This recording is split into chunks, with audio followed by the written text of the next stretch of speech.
السلام عليكم، ايه الاخبار؟ يا رب تكونوا بخير. عمرك فكرت فيديو تافه يوصل لملايين في يومين، وفيديو فيه فايده بجد محدش ياخد باله منه؟ ليه الحاجات اللي ملهاش لازمه بقت هي اللي بتتصدر المشاهدات، واللي عنده رساله او فكره بيتعب عشان حد يسمعه؟ الموضوع كبير ومش بسيط، ومرتبط بحاجات كتير حوالينا، من السوشيال ميديا لطريقه تفكير الناس لحد الذوق العام نفسه. خلينا نتكلم بصراحه وندخل في الموضوع ده بعمق. بس قبل ما ابدا ما تنساش الاشتراك في القناه لو انت مش مشترك، وتعمل لنا لايك لو الفيديو عجبك. يلا بينا.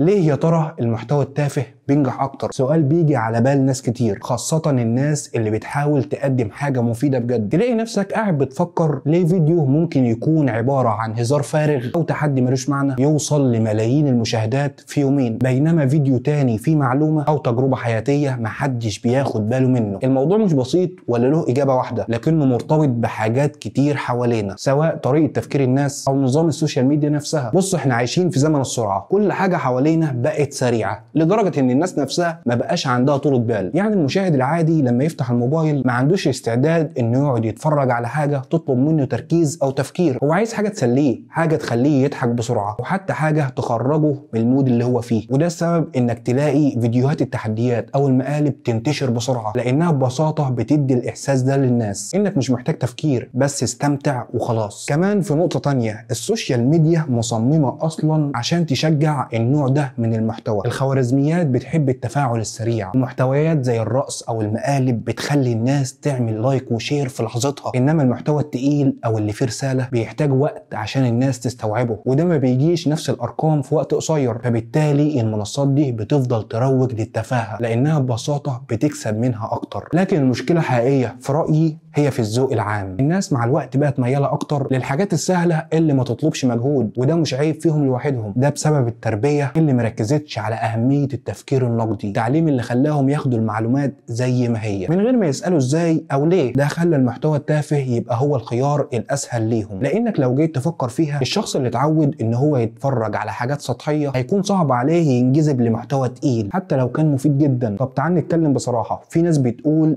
ان المشكله كلها في اللي بيقدم المحتوى. يعني لو الناس اللي بتعمل محتوى مفيد ركزت اكتر على انها تقدم رسالتها بشكل جذاب وممتع، ممكن توصل لارقام كبيره برضه. لكن الحقيقه ان ده مش دايما صحيح. في فرق كبير بين انك تبسط الفكره عشان توصل للناس، وبين انك تغير محتواك عشان يناسب اللي بيتفرج، لانك لو عملت كده هتفقد هدفك الاساسي، وهتبقى جزء من نفس المشكله اللي بتحاول تحلها. لو لسه مكمل الفيديو بفكرك انك تعمل لنا لايك، ولو مش متابعني تابعني، وشكرا.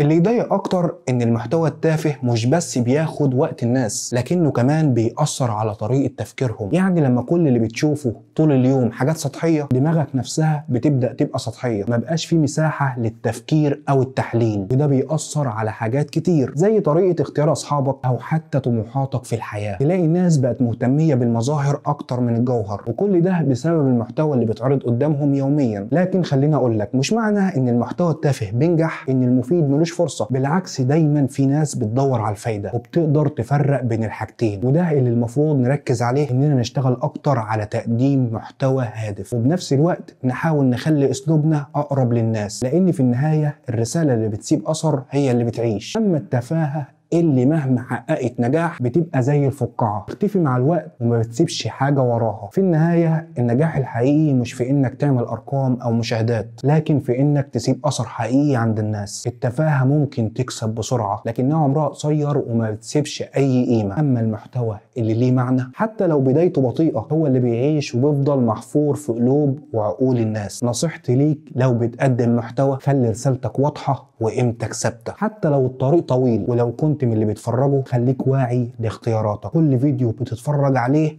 هو وقت من عمرك، فاختار اللي يضيف لحياتك ويطورك. وافتكر دايما احنا اللي بنصنع الذوق العام، وكل واحد فينا ليه دور في التغيير للافضل. وبكده يكون وصلنا لنهايه الفيديو. يا رب تكون استفدتوا واستمتعتوا بكلامي. لو عندكم اي راي او فكره حابين تشاركونا بيها اكتبوا في التعليقات. اشوفكم في فيديو جديد قريب، وخليكم دايما فاكرين تختاروا اللي يضيف لحياتكم. سلام.